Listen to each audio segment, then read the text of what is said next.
Hello everyone, आप सभी लोगों का स्वागत है टीचिंग परीक्षा के आज के इस वीडियो में, जिसके अंदर में फ्रेंड्स बिहार शिक्षक भर्ती टीआरई 4.0 को लेकर जो हमारी विशेष श्रृंखला चल रही है उसको हम लोग एक कदम और आगे बढ़ाएंगे। इसी के साथ में मैं आपको बता दूं फ्रेंड्स कि आज प्री रैंक बूस्टर एक्टिविटी की पहली टेस्ट हुई। उसका रिजल्ट भी आप लोगों को मैं बताऊंगा और उन्होंने क्या जीता है वो भी मैं आप लोगों को बताता चलूंगा। तो चलिए जल्दी जल्दी से हम लोग शुरू करते हैं। उससे पहले फ्रेंड्स मैं आप लोगों से एक बात पूछना चाहूंगा। जितने भी बच्चे यहाँ पर में इस क्लास को देख रहे हैं, ठीक है, आप लोगों के अंदर में वो ऐसी कौन सी मोटिवेशन है, आप लोग एक बार बताइए। ऐसा कौन सा मोटिवेशन है जो आपको मोटिवेट कर रहा है कि आप अभी से पढ़ाई कर रहे हो, जब आधी से ज्यादा दुनिया जो है वो पढ़ाई नहीं कर रही, मेहनत नहीं कर रही, उस समय में आपको क्या चीज है जो मोटिवेट करती है? ठीक है। तो आज जो है फ्रेंड्स आपको पता है कि कृष्ण जन्माष्टमी भी है। तो आप लोग मुझे बताइए कि इस अवसर पे कि आपको ऐसी कौन सी चीज है, कुछ तो होगा ना, कि कोई अपने मम्मी पापा के लिए कर रहा होगा, कोई जो है अपने बच्चों के लिए कर रहा होगा, कोई अपने हस्बैंड के लिए कर रहा होगा, कोई अपने सास ससुर के लिए कर रहा होगा, ठीक है, कोई अपनी गर्लफ्रेंड के लिए कर रहा होगा, कोई अपने बॉयफ्रेंड के लिए कर रहा होगा, ठीक है, कोई अपने समाज के लिए कर रहा होगा, कोई बिहार के लिए कर रहा होगा, कुछ तो कर रहा होगा, कोई तो एक होगा। मोटिवेशन क्या है आपका? ठीक है। अंजलि कुमारी बोल रहे मनी के लिए, चलो ये भी एक होता सकता है मोटिवेशन भाई, कि पैसा कमाना, इंडिपेंडेंट होना है। ठीक है। चलिए, तो फ्रेंड्स यहाँ पर मैं आप लोग लिख रहे हो, बहुत अच्छी बात है। मुझे जानना था कि आप लोगों का मोटिवेशन क्या, और ये सिलेक्शन वाले बच्चे हैं। ठीक है, मैं बता दूं अभी से जो अपने अंदर में मोटिवेशन जनरेट कर पा रहे हैं ना, क्योंकि जब वैकेंसी आएंगी तो सारे के सारे लोग भिड़ेंगे, लेकिन उस समय में वो लोग आपसे काफी ज्यादा पीछे होंगे, क्योंकि आज आप लोगों ने कर चुके हो। आज आप लोग जो है अपनी अपनी जो भी मोटिवेशन रहा हो आप लोगों का, जो आपने लिखा है, ठीक है, वो आप लोगों ने अपने मोटिवेशन के दम पर अपने आप को आगे बढ़ा दिया है। ठीक है, ये चीज एक आप लोगों की बहुत इंपॉर्टेंट है। और मैं आप लोगों को जो है फ्रेंड्स इसका एक नतीजा भी दिखाता हूं, इस मोटिवेशन का नतीजा दिखाता हूं। देखोगे आप लोग इसका नमूना। आज हम लोगों ने जो है वो पीआरटी की प्री रैंक बूस्टर एक्टिविटी के अंदर में पीआरटी की टेस्ट ली। ठीक है, पीआरटी की जो सिलेबस हमने पढ़ाया था उसके ऊपर में आधारित, और बच्चों से कहा कि आप पढ़िए। 120 नंबर की टेस्ट थी। ठीक है, पीआरटी के अंदर में थी, और मैंने पूरा सिलेबस दिया है। कल 6 to 8 की होने वाली है, परसों 9 to 10 होने वाली है, और जीएस वालों की होने वाली है, और पीआरटी का एक और टेस्ट होने वाला है परसों के दिन। ठीक है। और देखिए फ्रेंड्स, आशीष कुमार जो है उन्होंने टॉप किया इसके अंदर में। ठीक है, आशीष कुमार ने 120 में से 115 नंबर लेकर आया है, जो आज टेस्ट ली हमने। ठीक है, और मैंने स्पेशली उसके अंदर में रखा था कि भाई हम टफ क्वेश्चंस उसके अंदर में रखे। ठीक है। कल्पना कुमारी देखिए आप लोग 111 नंबर के साथ में सेकंड नंबर पे आई है। ठीक है। मोनू जहांगीर है 111 के साथ में, ये थर्ड नंबर पे आए हैं। ठीक है। रिमझिम कुमारी है, राकेश यादव है, ठीक है, और यहाँ पर में आलोक कुमार है। ये आप देख सकते हो चौथे पांचवें छठवें नंबर के ऊपर में। ठीक है। सोनी चौबे है, ठीक है, मंतशा है, काजल पांडे है, आयशा खातून है 10वें नंबर तक। ठीक है। अब जो है फ्रेंड्स यहाँ पर में आशीष कुमार जो है फ्रेंड्स, इनको 3000 रुपीज का इनाम मिला है।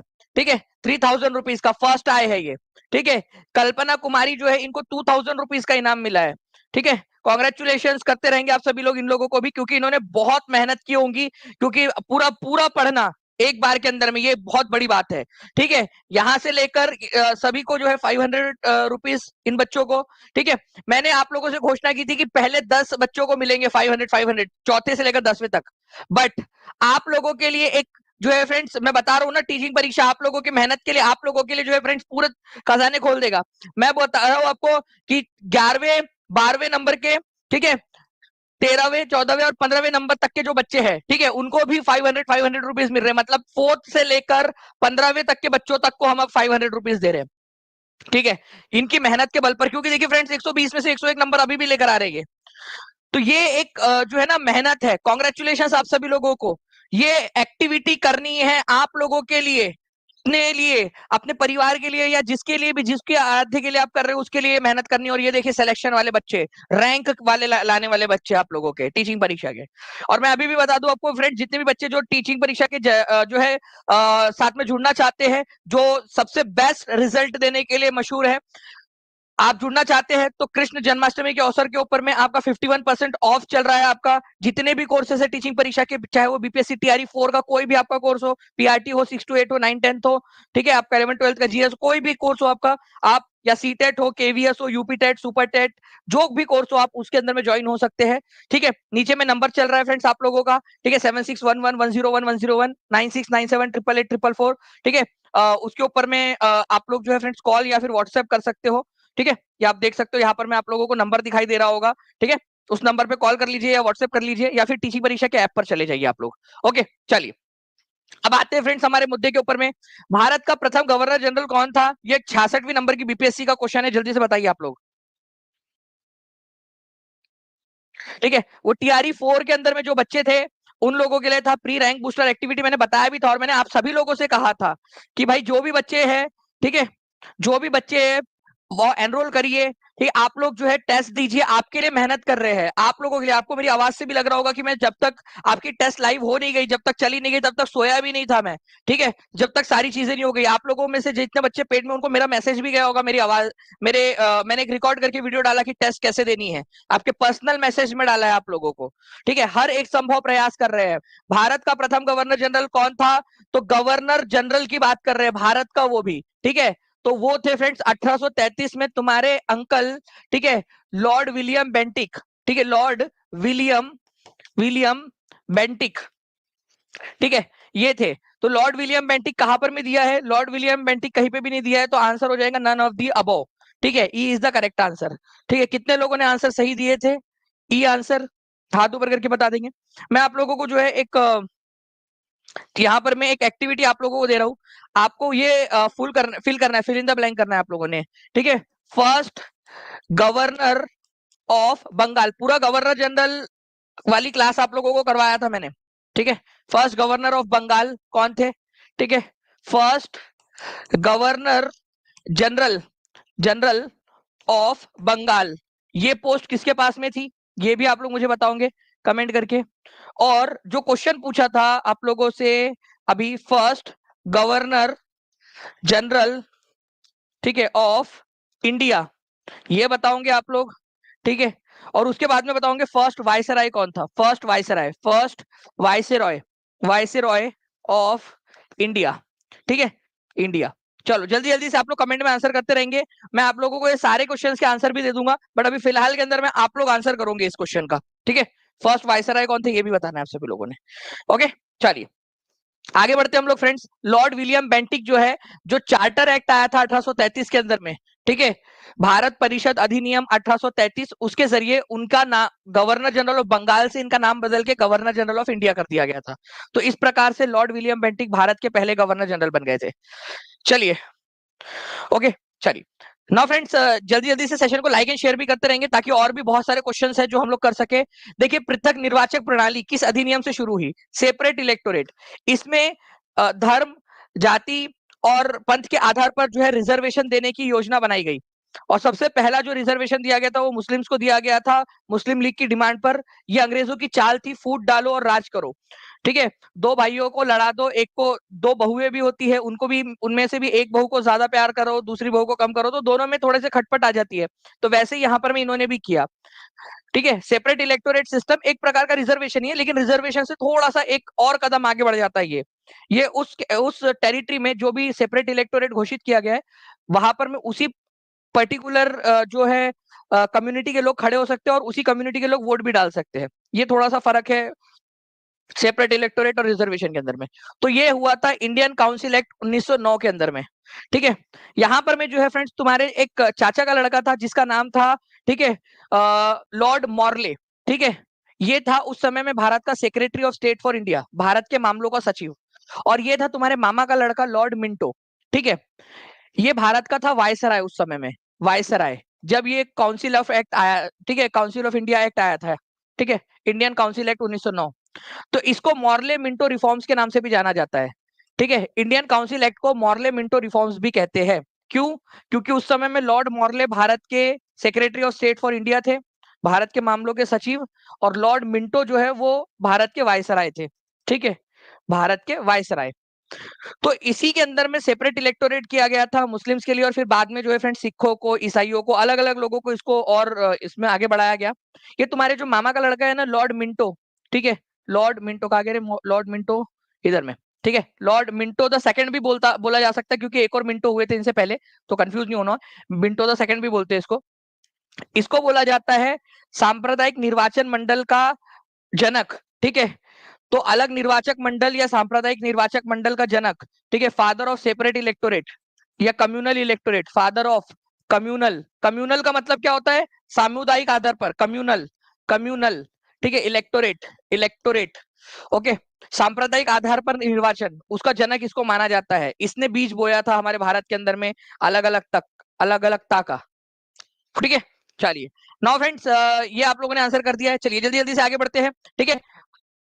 हमारे साथ में काफी सारे बच्चे जुड़ चुके हैं फ्रेंड, 903 लाइक्स भी आपने कर दिए। जल्दी जल्दी से सेशन को जहां भी शेयर कर सकते हैं शेयर भी करते रहेंगे आप लोग, ठीक है।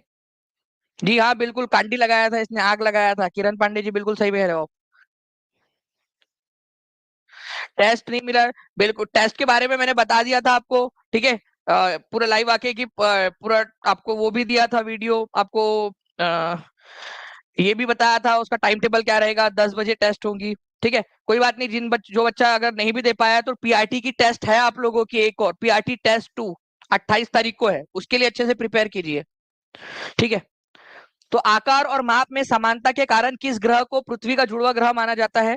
तो आकार और किसके किसके कारण, आकार में और माप में समानता के कारण जो है फ्रेंड्स, ये आप लोगों का जो शुक्र ग्रह है, जिसको इंग्लिश में कहते हैं वीनस, ठीक है, उसको पृथ्वी का जुड़वा ग्रह कहा जाता है, ठीक है। तो आपको ये मैंने क्लास में भी कराया था, अर्थ ट्विन, ठीक है, पृथ्वी का जुड़वा ग्रह, ओके। दो ग्रह ऐसे हैं जो क्लॉकवाइज डायरेक्शन में घूमते हैं, घड़ी की दिशा में घूमते हैं, ठीक है, उनमें से ये एक है। आपको पता है बाकी सारे ग्रह एंटी क्लॉकवाइज डायरेक्शन में घूमते हैं, एंटी क्लॉकवाइज। हमारी जो है जो हमारी दुनिया है, ठीक है, खुद हमारी पृथ्वी, ठीक है, वो क्लॉकवाइज डायरेक्शन के अंदर में घूमती है, क्लॉकवाइज डायरेक्शन के अंदर में। लेकिन अगर मैं बात करूं फ्रेंड्स, केवल दो ग्रह ऐसे हैं जो क्लॉकवाइज घूमते हैं, क्लॉकवाइज डायरेक्शन के अंदर में, घड़ी की दिशा में, ठीक है। तो एक है तुम्हारा वीनस और एक है यूरेनस, यूरेनस, ठीक है। वीनस और यूरेनस ये क्लॉकवाइज डायरेक्शन के अंदर में घूमते हैं, ठीक है, ये आप लोगों ने याद रखना है, ओके। ये दो ग्रह है आप लोगों के, वीनस और यूरेनस, जो क्लॉकवाइज डायरेक्शन में, घड़ी की दिशा के अंदर में घूम रहे हैं। इसके अलावा एक चीज और बताता हूं आप लोगों को फ्रेंड्स, कि जो वीनस है इसको भोर का और संध्या का तारा, मॉर्निंग और इवनिंग स्टार भी कहा जाता है, भोर का और संध्या का तारा, भोर का तारा, भोर का तारा, क्योंकि ये सुबह दिखता है या तो फिर संध्या में दिखता है, तो संध्या का तारा भी इसको कहा जाता है, भोर और संध्या का तारा इसको कहा जाता है। काफी बार आ चुका है इस क्वेश्चन, ये वाला क्वेश्चन आप लोगों का, ठीक है।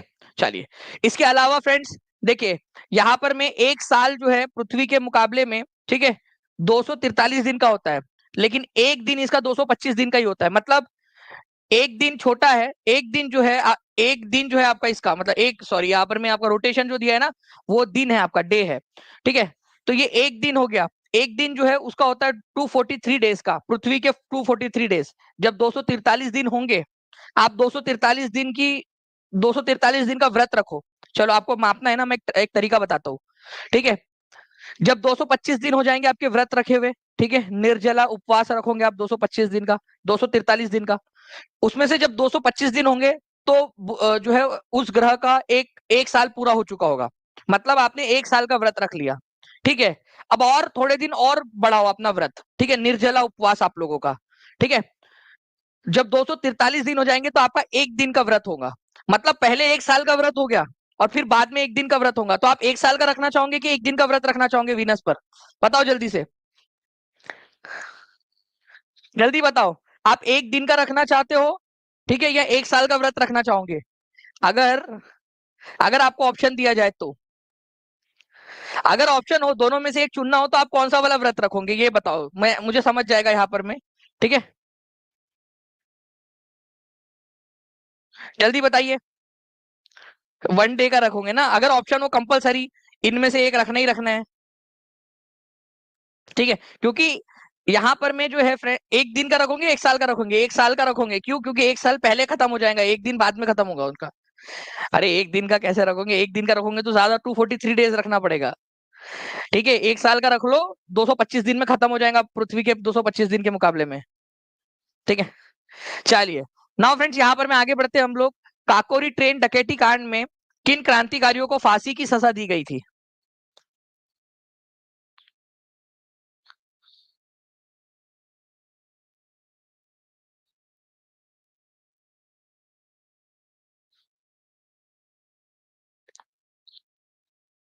सर हम भूलते बहुत है, भूलते बहुत हो आप। ठीक है। तो मतलब आप कंटेंट को जो है ना, मतलब आप इसको जो है वो सुनील शेट्टी मानिए। ठीक है, तो ये आपको वो डायलॉग मारेगा कि तुम मुझे भूल जाओ ऐसा हो नहीं सकता। ठीक है, और मैं तुम्हें भूल जाऊं मैं ऐसा होने नहीं दूंगा। क्या था वो, तुम मुझे भूल जाओ, ठीक है, मैं ऐसा होने नहीं दूंगा। मैं तुम्हें भूल जाऊं ऐसा हो नहीं सकता, तुम मुझे भूल जाओ ऐसा होने मैं ऐसा होने नहीं दूंगा।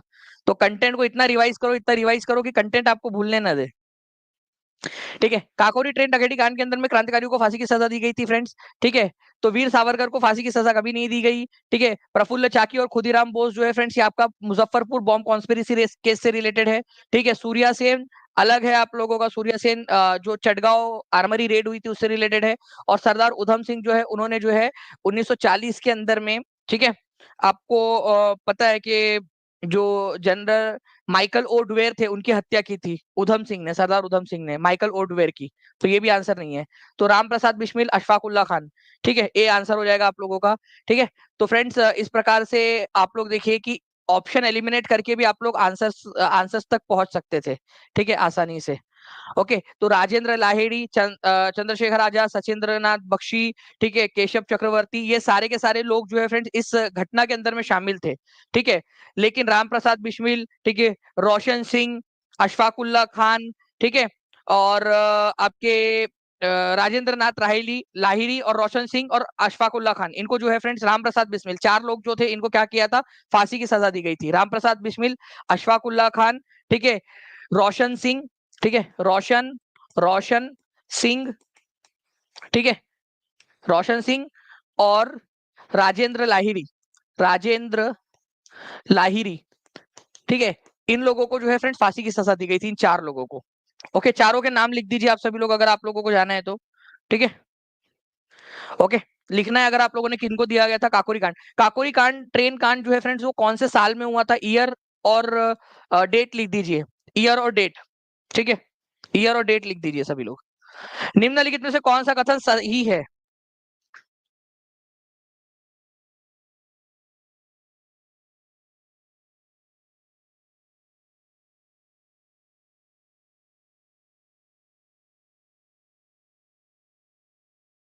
जी, सबसे कम उम्र की फांसी जो है वो किसी ने पूछा है कि किसको दी गई थी। तो मैं आपको बता दूं कि खुदीराम बोस जो है इनको सबसे कम उम्र की फांसी दी गई थी। केवल 18 साल से थोड़ा सा ऊपर थे वो। ठीक है, 18 ईयर्स के जो है वो ऊपर में थे। ठीक है, इनको फांसी दी गई थी जिस समय में खुदीराम बोस को।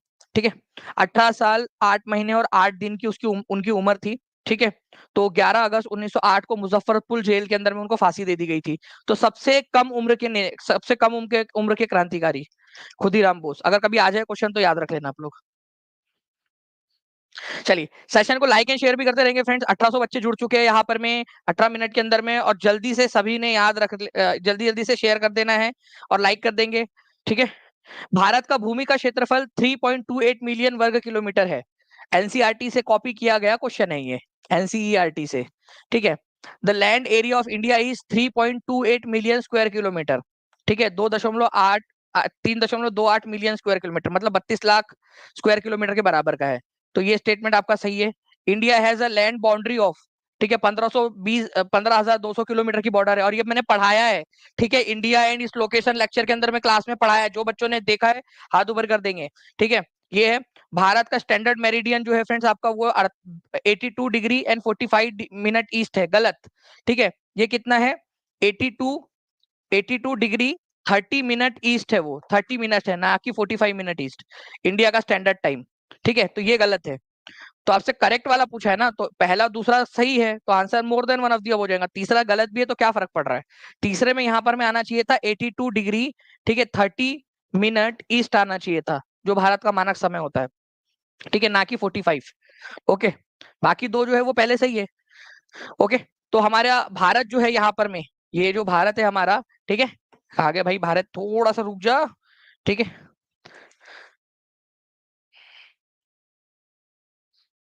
ठीक है, आ जाओ। ठीक है, हमारा जो भारत है ना फ्रेंड्स, ये याद रखना है आप लोगों ने, इसका एरिया कितना है, 3.28 मिलियन स्क्वायर किलोमीटर। ठीक है, स्क्वायर किलोमीटर। इतना एरिया है, 32 लाख के करीब जो है स्क्वायर किलोमीटर का एरिया है, 3.28 मिलियन स्क्वायर किलोमीटर इसको बोल सकते हो आप लोग। ठीक है, ये आप देख सकते हो एनसीईआरटी से लिया गया है, 3.28 मिलियन स्क्वायर किलोमीटर। ओके, इसके अलावा जो है आप लोगों को बता दूं कि इसकी जो बॉर्डर है, ओके, उससे पहले आपको यहाँ पर मैं बताना चाहूंगा कि 82 डिग्री 30 मिनट ईस्ट जो है इसका जो है वो स्टैंडर्ड मेरिडियन है। ठीक है, यहाँ से इंडिया का टाइम डिसाइड होता है। और प्लस, ठीक है, मैंने आपको बताया था कि ये पूरी की पूरी जो लैंड बॉर्डर है हमारी, जो पाकिस्तान के साथ में और बाकी सबके साथ में मिलाकर जो बॉर्डर बनती है हमारी, वो 15,200 किलोमीटर की है। 15,200 किलोमीटर की। ये बताया था कि नहीं बताया था आप लोगों को क्लास में मैंने? ठीक है, 15,200 किलोमीटर। ये लिखो आप लोग। मैं टीम से रिक्वेस्ट करूंगा कि भारत की लैंड बॉर्डर कितनी है ये क्वेश्चन डाल दिया जाए एक लास्ट में जल्दी से एकदम। ठीक है, 10 मिनट के अंदर अंदर में हम लोग इसको रिवाइज करेंगे। ठीक है, ताकि हमारे बच्चे इसको करें। रेडी है सभी लोग 10 मिनट के अंदर में करने के लिए? ओके, भारत की सबसे ऊंची छोटी कौन सी है? छोटी नहीं होगा वो, चोटी होगा यार। एक तो सबसे ऊंची और फिर चोटी। ठीक है, तो वो कांचनजंगा, ये याद रखना है आप लोगों ने। ठीक है, आपकी सेकंड नंबर की, अगर आपसे बोले कि भारत की सबसे ऊंची चोटी कौन सी है, तो वो है K2। ठीक है, ये यहां पर में है K2, जिसको गॉडविन ऑस्टिन कहा जाता है। तो भारत की सबसे ऊंची चोटी जो है वो है गॉडविन ऑस्टिन। ठीक है, K2 जिसको बोलते हैं, इसको गॉडविन ऑस्टिन भी कहा जाता है, गॉडविन ऑस्टिन भी कहा जाता है। और ये हमारे भारत की निर्विवाद रूप से, ठीक है, इसको भारत की सबसे ऊंची चोटी माना जाएगा। ठीक है, और इसको हर किसी भारतीय को इसको जो है भारत की सबसे ऊंची चोटी मानना चाहिए। ठीक है, मैं आप लोगों को बता दूं कितने ही क्वेश्चंस आ चुके एग्जाम में जिसमें K2 को ही सबसे ऊंची चोटी माना गया है। माना कि पाकिस्तान जो है आज उसके ऊपर में कब्जा करके बैठा हुआ है, ठीक है, लेकिन फिर भी वो है हमारा, और मरते दम तक हम जो है वो उसी को हमारे भारत की, क्योंकि एक समय आएगा जब वो हम लोग ले चुके होंगे, वो हिस्सा हमारा है। ठीक है, चलिए आगे बढ़ते हम लोग फ्रेंड्स। यहाँ पर मैं आप लोगों के अगले क्वेश्चन की तरफ में चलिए। तो आपको बता दूं फ्रेंड्स कि कृष्ण जन्माष्टमी के अवसर पे आप लोगों का 51% ऑफ जो है वो कोर्स चल रहा है। आप लोगों का जितने भी बच्चे 76 जो है 7611101101 96978844 इस नंबर पे कॉल या व्हाट्सएप करके जो है फ्रेंड्स जानकारी ले सकते हैं, या फिर डायरेक्टली टीचिंग परीक्षा के ऐप पर जाइए, वहां से भी आप लोग कर सकते हो। अदरवाइज नीचे में एक लिंक दी गई है, उस लिंक के थ्रू भी आप लोग जो है परचेस कर सकते हो। ठीक है, जन्माष्टमी के अवसर पर स्पेशल 51% का ऑफर चल रहा है आपका। ठीक है, चलिए। भारत की पड़ोसी देशों के साथ लगभग कितने किलोमीटर लंबी भूमि है? ठीक है, लगभग। अब इस क्वेश्चन के अंदर में नन ऑफ दी अबव नहीं दिया है। ठीक है, आरआरबी एनटीपीसी का क्वेश्चन है आप लोगों का। आप बताइए सबसे क्लोजेस्ट आंसर क्या लगाओगे? सबसे क्लोज आंसर क्या लगाओगे इसमें? आपको लगाना है। मैंने आप लोगों को बताया फ्रेंड्स कि एज पर एनसीईआरटी 15,200 किलोमीटर है। ठीक है, अब आप बताओ इनमें से अगर आपको आंसर लगाना हो तो सबसे क्लोज वाला आंसर क्या लगाओगे आप लोग? ये आप लोगों को लगाना है।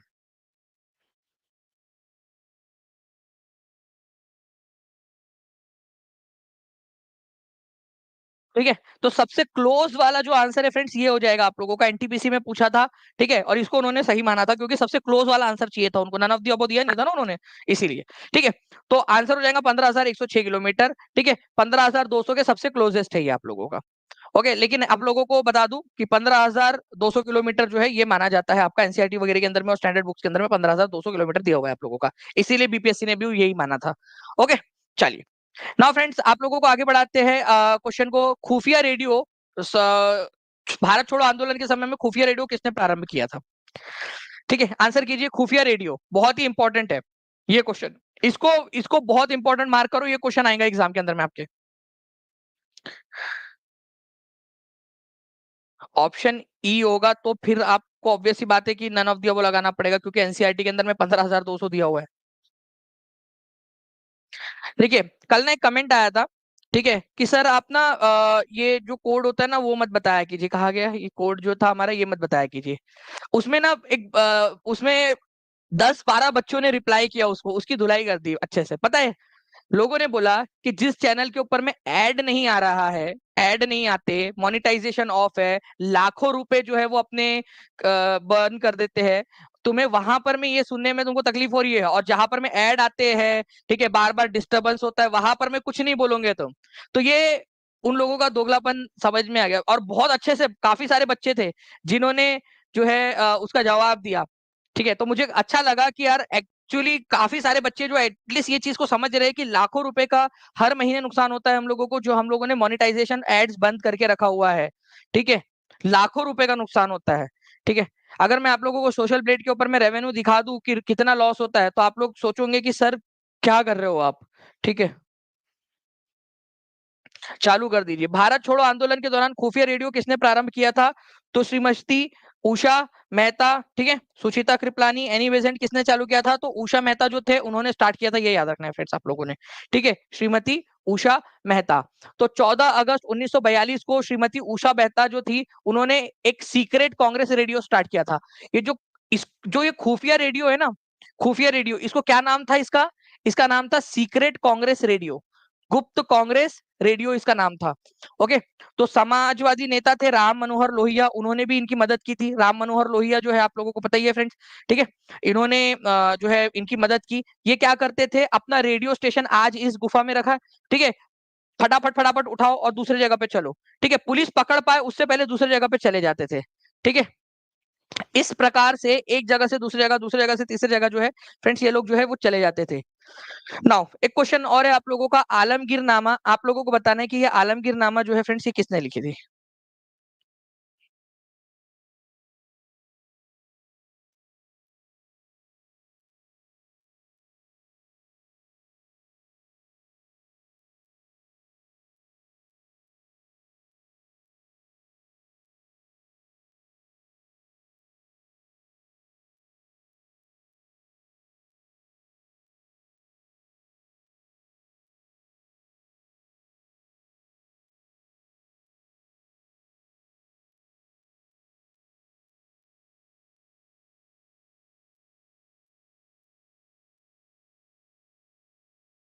जी, तो देखिए फ्रेंड्स, अगर मैं बात करूं आलमगीर नामा नाम की जो पुस्तक है, आलमगीर वैसे किसकी उपाधि थी?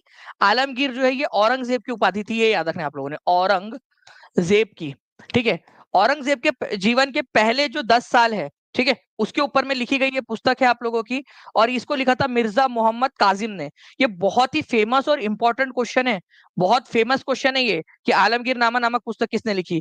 आलमगीर जो है फ्रेंड्स आप लोगों को ये भी याद रखना है कि आलमगीर जो है ना, एक्चुअल में औरंगजेब की उपाधि थी, ये भी याद रखेंगे। औरंगजेब अपने आप को आलमगीर कहलवाता था, ये एक इंपॉर्टेंट पॉइंट है आप लोगों का।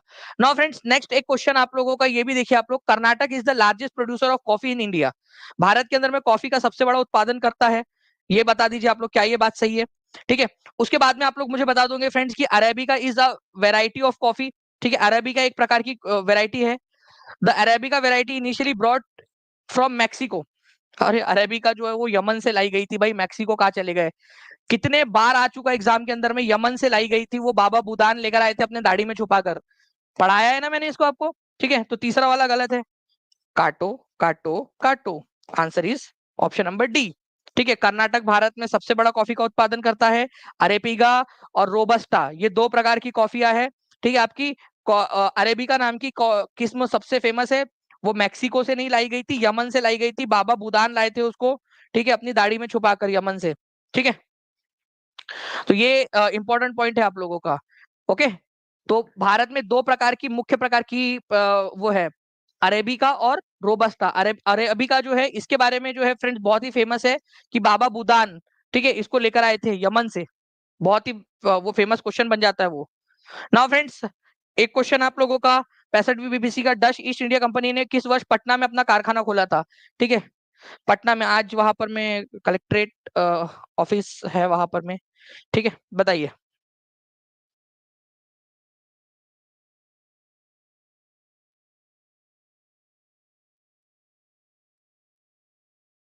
तो डच ईस्ट इंडिया कंपनी जो थी फ्रेंड्स, उसने अपना कारखाना पटना में 1632 के अंदर में खोला था। ठीक है, आज वहां पर में क्या है, पटना कलेक्ट्रेट है। ठीक है, पटना का कलेक्टर ऑफिस जो है ना, आज पटना कभी जाओगे वहां कलेक्टर ऑफिस जो दिखेगा ना आपको, एक्चुअल में जो है फ्रेंड्स आज से करीब 400 साल पहले वहां पर में डच ईस्ट इंडिया कंपनी ने अपना कारखाना खोला था। और उसी जगह पे आज पटना कलेक्ट्रेट जो है वो बसा हुआ है आप लोगों का पूरा पटना का कलेक्ट्रेट। ठीक है, ओके, चलिए। नाउ फ्रेंड, जल्दी से सेशन को लाइक भी करते रहेंगे। देखिए 1400 बच्चे यहाँ पर में सेशन को लाइक कर चुके हैं। ठीक है, 2000 से ज्यादा बच्चे देख रहे हैं। तो आप लोग जितना ज्यादा आपका जो है यहाँ पर में समर्थन रहेगा उतनी ज्यादा क्लासेस आपके लिए ले पाएंगे। निम्नलिखित में से कौन अखिल भारतीय किसान कांग्रेस के पहले महासचिव थे? अखिल भारतीय किसान कांग्रेस, ठीक है, ऑल इंडिया किसान कांग्रेस, और ये बार बार आपको बताया चुका हूं मैं, ठीक है। अखिल भारतीय ऑल इंडिया किसान कांग्रेस के बारे में अगर मैं बताऊं तो ये 1936 में स्टार्ट हुआ था, लखनऊ में इसकी स्थापना हुई थी, ठीक है। तुम्हारे चचा के लड़के स्वामी सहजानंद सरस्वती, स्वामी, ठीक है, सहजानंद, शहजानंद जो है इसके संस्थापक अध्यक्ष थे, और इसके अंदर में जवाहरलाल नेहरू भी गए थे इसके अंदर में पार्टिसिपेट करने के लिए। आप लोग बताइए कि इसके महासचिव कौन थे? ये बढ़िया क्वेश्चन है, क्योंकि मैं आपको बार बार बता चुका हूं, ठीक है। जो बच्चा ध्यान से समझेगा वो याद रखेगा उसको। तो आपका आंसर हो जाएगा फ्रेंड्स एनजी रंगा, ठीक है। डी आंसर जिसने भी लगाया वो सबका गलत है, बी आंसर होगा। और कितने परसेंट लोगों ने आंसर लगाया पता है आपको? बताऊं मैं? ठीक है, कंपटीशन देखिए, केवल 24% लोगों ने आंसर लगाया है, 24% लोगों ने, ठीक है। तो इस संघ के सचिव जो थे वो थे एनजी रंगा, सेक्रेटरी थे एनजी रंगा, ये याद रखना है आप लोगों ने। ओके, अखिल भारतीय किसान सभा 1936 में लखनऊ में हुई थी ये, ठीक है। इसमें कांग्रेस की तरफ से कौन गए थे? जवाहरलाल नेहरू जो है वो एक बड़े नेता थे, समाजवादी विचारधारा वाले नेता थे, वो यहाँ पर में गए थे, ठीक है। नाउ, नामीबिया तट के साथ बहने वाली ठंडी जलधारा कौन सी है? अब देखो, बिहार सीडीपीओ के एग्जाम में आया हुआ क्वेश्चन है ये डायरेक्ट एग्जाम का क्वेश्चन।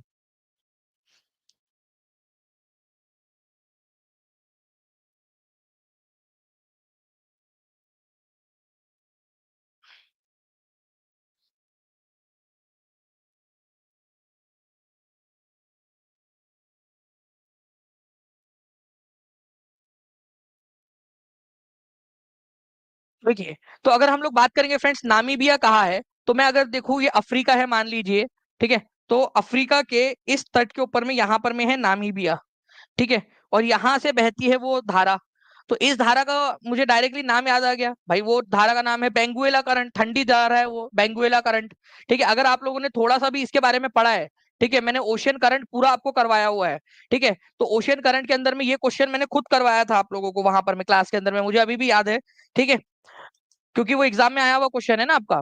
तो देखिए यहाँ पर में ये है अफ्रीका, यहाँ पर में है नामीबिया, ठीक है, नामीबिया।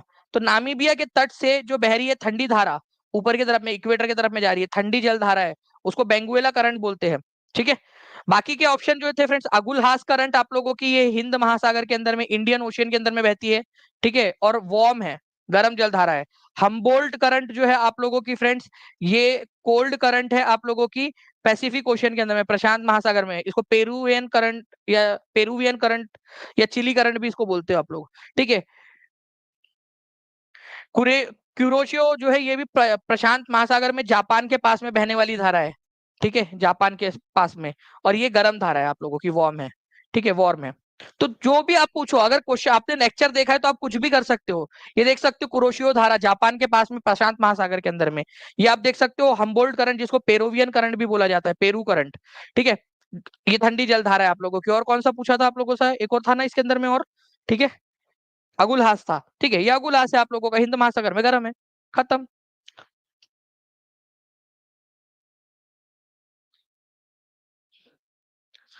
ओके,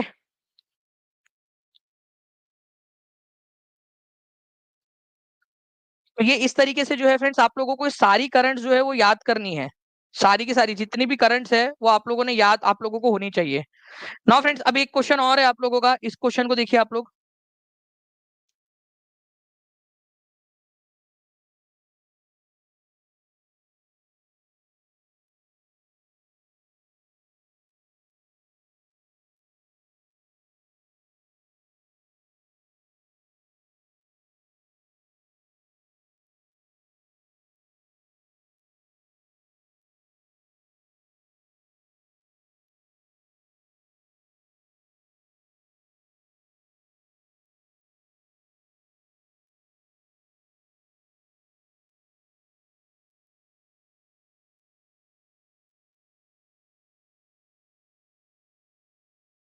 चलिए, तो यहाँ पर में देखिए फ्रेंड्स, अगर हम लोग बात करें कंटिनेंटल क्रस्ट की, ठीक है, ओशियनिक क्रस्ट की, कोर की। तो महाद्वीपीय क्रस्ट या महाद्वीपीय क्रस्ट, महासागरीय क्रस्ट और कोर।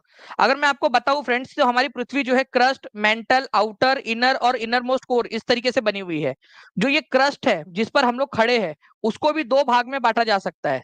ठीक है, इसको एक है ऐसी क्रस्ट जिस पर हम लोग खड़े हैं अभी, ठीक है, जिस पर हम लोग खड़े हैं, और एक ऐसी क्रस्ट जिसके ऊपर में ओशियन है। ठीक है, ओशियन है आप लोगों का। अब जो आपकी कंटिनेंटल क्रस्ट है, कॉन्टिनेंटल क्रस्ट मतलब जिसपे महाद्वीप है पूरा, और हम लोग भी इसी के ऊपर में खड़े हुए हैं। ठीक है, आप भी इसी के ऊपर में लेक्चर देख रहे हो अभी। ये किस चीज से बना है और ओशियनिक क्रस्ट किस चीज से बना हुआ है आप लोगों का? तो देखो, पानी जो है ना फ्रेंड्स, पानी के नीचे की जो धारा, ये जो क्रस्ट है ये पतली है। ठीक है, और ये बनी है आप लोगों की सीमा से, सिलिका और मैग्नीशियम से, सिलिका और मैग्नीशियम। ठीक है, और जो कॉन्टिनेंटल क्रस्ट है वो सिलिका और एल्यूमिनियम से बना है, सीआल। ठीक है, इससे बना है वो, सीआल से। तो ये आप लोगों को याद रखना था कि महाद्वीपीय परपटी जो है आप लोगों की, ठीक है, ओके, महाद्वीपीय परपटी जो है ये आप लोगों की कहां पर में बनी हुई है? ठीक है, महाद्वीपीय परपटी आप लोगों की सिलिका और मैग्नीशियम से सीमा से बनी है क्या? नहीं। ठीक है, वो महासागरीय है। ओके, और महासागरीय परपटी सिलिका और एल्यूमिनियम से बनी है क्या? नहीं। तो ये उल्टा दिया हुआ है आप लोगों का, तो ये दोनों क्या है आप लोगों के? ठीक है, गलत है आपके।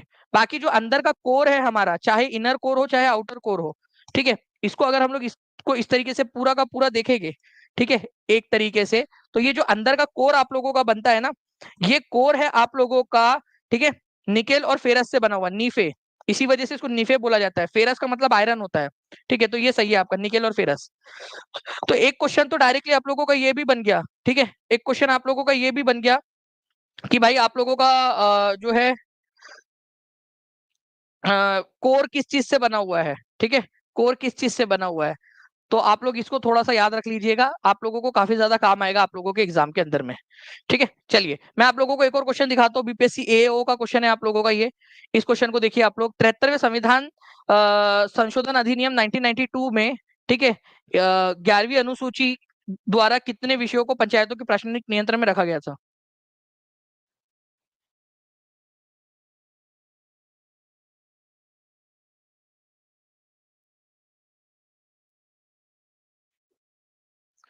ओके, देखिए 73वां संविधान संशोधन जो है फ्रेंड, सबसे पहली बात तो याद रखना है ये पंचायत से रिलेटेड है, पंचायत। ओके, इसके अलावा ये 73वें संविधान संशोधन के जरिए कौन सी अनुसूची जोड़ी गई थी, ये आप लोग मेरे को कमेंट करके बताएंगे, यहाँ पर मैं यहीं पे दिया हुआ है, क्वेश्चन में ही दिया हुआ है। ठीक है, उसमें कितने विषय है? तो इसके अंदर में 29 विषय है फ्रेंड्स, ऐसे 29 विषय है जो कि पंचायतों को दिए गए हैं, पंचायत जिस पर निर्णय लेंगी। ठीक है, तो पंचायतों को 29 सब्जेक्ट या 29 मामलों के अंदर में निर्णय लेने का वो है आप लोगों का दिया गया है। अनुसूची नंबर 11 है, ठीक है, आप लोगों की, लेकिन पाठ नंबर कितना है? 9 है। ठीक है, 73वें संविधान संशोधन के जरिए। अगर आपसे 73वें संविधान संशोधन या पंचायत का अगर पूछ लिया जाए कि भाई क्या है, तो पाठ नंबर, भाग नंबर जो है आप लोगों का 9 है, 9, नाइन्थ, जिसको इस तरीके से भी लिखा जाता है। ठीक है, लेकिन अगर अनुसूची या शेड्यूल पूछ लिया जाए, शेड्यूल, शेड्यूल या अनुसूची, ठीक है, तो वो 11th है।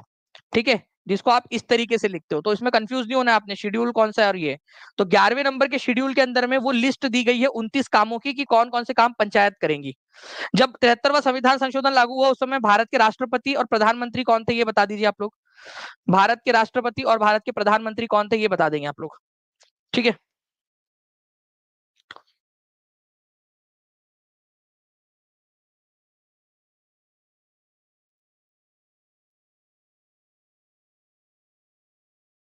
आप लोगों को जो है ना फ्रेंड्स, मैं एक चीज दिखाना चाहता हूँ, जितने भी निगेटिव कमेंटर्स होते हैं, ठीक है, जो भी लोग होते हैं, उन लोगों के साथ में मैं एक एक्टिविटी करता हूँ। चलिए, ये टीचिंग परीक्षा का सोशल ब्लेड आप देख सकते हो। ठीक है, टीचिंग परीक्षा ने अपनी जो है फ्रेंड्स ये बंद कर रखा है, अपना जितना भी रेवेन्यू है वो सारा का सारा बंद कर रखा है। ठीक है, टीचिंग परीक्षा का अगर मैं आप लोगों को मंथली, अगर हम अपना ये स्टार्ट रखे, ठीक है, तो पोटेंशियल कितना है? 1.7 के डॉलर से लेकर 27.2 के डॉलर तक। ठीक है, चलो इसको भी कैलकुलेट कर लेते हैं हम। ठीक है, डॉलर टू रूपी, ठीक है, डॉलर टू रूपी, कैलकुलेट कर लेते हैं अपन लोग यहाँ पर में। ओके, कैलकुलेटर, कितने डॉलर डालना था अपन लोगों को यहाँ पर में? कितना बताया है उसने, ठीक है। एक एक करके देख लेते कौन से वाले इसमें था यार ये।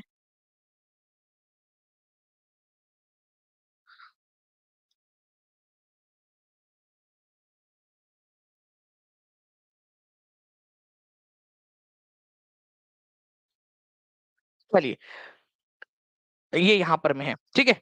तो आप देख सकते हो यहाँ पर में 17 जो है 100 से लेकर $1700 से लेकर $27,000। तो मैं इसका मोटा माटी जो है, मोटा माटी $5,000 पकड़ लेता हूँ, ठीक है। इसका इसका वैसे तो एवरेज कितना आता है, इसका एवरेज जो है आप लोगों का आ जाएगा यहाँ पर में $13,000। मैं $5,000 पकड़ता हूँ, ठीक है। $5,000 पकड़ लेते हैं, ठीक है। $5,000 आप लोगों को ताकि आसानी हो, ठीक है। $5,000 ये पकड़ लेते हैं अपन, ठीक है। कितना लाख हो गया ये आप लोगों का देखिए, मिनिमम मिनिमम अगर भी मैं पकड़ू यहाँ पर में तो 41,94,147, ठीक है।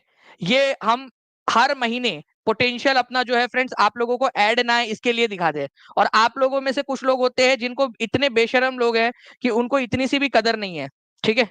इतनी सी भी कदर नहीं है इस चीज की। चलो मैं सबसे मिनिमम से मिनिमम पकड़ लेता हूँ, ठीक है। जो मिनिमम था वहां दिखा रहा है आप लोगों का $1,700, ठीक है। $1,700, ठीक है। $1,700 भी अगर मैं पकड़ू तो 14,26,000, ठीक है। यहाँ पर में आप लोगों का $1,700 के अनुसार आप लोगों का यहाँ पर में हो जाएगा ₹1,42,601। ये भी आप लोगों का मिनिमम से मिनिमम पकड़ू तो भी आप लोगों के लिए जो है फ्रेंड्स ये खत्म हो जाता है, ठीक है। जस्ट आपको एड्स ना आए करके आप लोगों की पढ़ाई के अंदर में। और यहाँ पर में जो है कुछ लोग होते हैं जिनके घर के संस्कार वो अपने प्रदर्शित करते हैं यहाँ पर में आकर, ठीक है।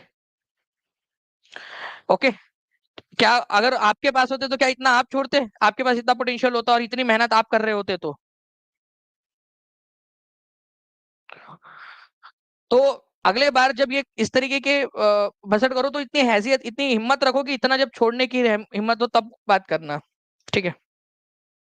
नाउ फ्रेंड्स 11 शेड्यूल ऑफ ये आपका एग्जाम में बीपीएससी टीआरई के अंदर में आया हुआ क्वेश्चन, बताइए इसका आंसर क्या होगा।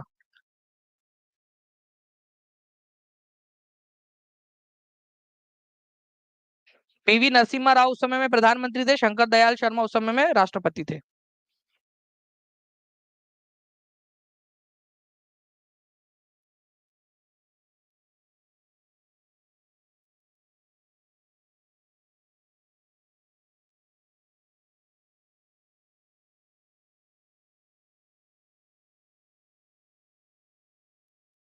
मुन्ना वी आई आप वाई आप जो है ना वो नंबर आपको जो दिया हुआ है ना उसके ऊपर में वो कर लीजिए आप नंबर पे कॉल या व्हाट्सएप कर लीजिए जो आपको इंटरनल दिया गया है ना पेड स्टूडेंट के लिए वो वाला। The 11 schedule of the constitution relating to panchayat.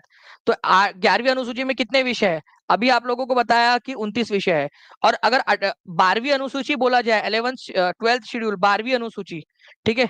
अगर यहाँ था 12th, ठीक है, अनुसूची, ठीक है। 12वीं अनुसूची, तो 12वीं अनुसूची जो है उसमें 18 विषय दिए गए हैं, वो नगर पालिका से रिलेटेड है 12th वाली के अंदर में। तो ये भी आप लोग याद रखोगे 12th में 18 विषय दिए गए हैं। तो दो क्वेश्चन आप लोगों से बन जाते हैं इसके अंदर में, यही के यही। प्रथम पंचवर्षीय योजना किस आधार पर थी, किस पर आधारित थी प्रथम पंचवर्षीय योजना,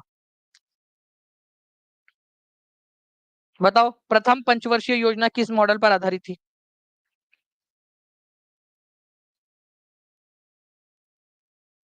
प्रथम पंचवर्षीय योजना, ठीक है। तो पंचवर्षीय योजना का कंसेप्ट पहली बात तो हमने कहा से लिया था, यूएसएसआर से लिया था, ठीक है। हमने कहाँ कहाँ से क्या क्या लिया वो सारा हम लोगों ने देखा हुआ है, ठीक है। हैरोल्ड डोमर मॉडल पर आधारित थी। और प्रथम पंचवर्षीय योजना कब से कब तक चली थी, ये चली थी आपकी 1951 से लेकर 1956 तक, ठीक है। और महालनोबिस मॉडल पर आधारित थी सेकंड वाली, सेकंड जो 1956 से लेकर 1961 तक चली थी, सेकंड वाली। पहली वाली जो थी उसके अंदर में फोकस किया गया था एग्रीकल्चर पे, एग्रीकल्चर पे। और सेकंड वाली जो थी उस पे फोकस किया गया था इंडस्ट्रीज पे, उद्योग पर, इंडस्ट्रीज पर। ये फर्क है दोनों के अंदर में, ठीक है। तो इस तरीके से अलग अलग जो है हम लोगों ने यहाँ पर में मॉडल्स चलाए थे, ठीक है। पहली पंचवर्षीय योजना में जो एग्रीकल्चर है उस पर फोकस किया गया था, ये आप लोगों ने याद रखना है, ठीक है। ये एक इंपॉर्टेंट पॉइंट आप लोगों का बन जाता है, ठीक है। चलिए नाउ फ्रेंड 64वीं बीपीएससी का एक क्वेश्चन आप लोगों को दिखाना चाहूंगा मैं। ठीक है, इसको हैरोल्ड डोमर मॉडल बोला जाता है, ये याद रखना है आप लोगों ने। ठीक है, हैरोल्ड डोमर मॉडल, पहली वाली पंचवर्षीय योजना को हैरोल्ड डोमर मॉडल। ठीक है, भगवान बुद्ध के महापरिनिर्वाण के बाद प्रथम बौद्ध संगति कहाँ आयोजित हुई थी? 64वीं बीपीएससी का क्वेश्चन है ये। पोल के अंदर में देख लेते कितने लोग आंसर कर पाते।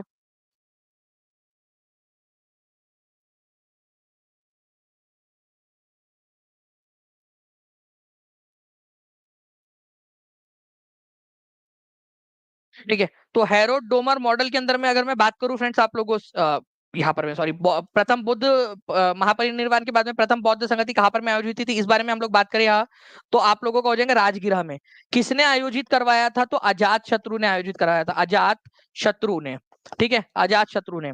ठीक है, ये आप लोगों को याद रखना है। ओके, और जो पहली बौद्ध परिषद हुई थी, इसके अध्यक्ष कौन थे, ये भी क्वेश्चन आप लोगों से पूछा जा सकता है ना। अच्छा, महापरिनिर्वाण बोला है यहाँ पर में, ये शब्द का महापरिनिर्वाण का मतलब क्या होता है ये भी बता दीजिए आप लोग। साथ साथ में ये भी बता दीजिए प्रथम बौद्ध संगति के अध्यक्ष कौन थे। दोनों पॉइंट आप लोग बता सकते हो। ओके, तो पहली बौद्ध संगति जो है फ्रेंड्स, इसके अध्यक्ष जो थे ये राजा थे अजातशत्रु, जिन्होंने आयोजित करवाया था। लेकिन अध्यक्षता किसने की थी? वो थे महाकश्यप, महाकश्यप। ठीक है, महाकश्यप ये थे जो जिन्होंने अध्यक्षता की थी, महाकश्यप।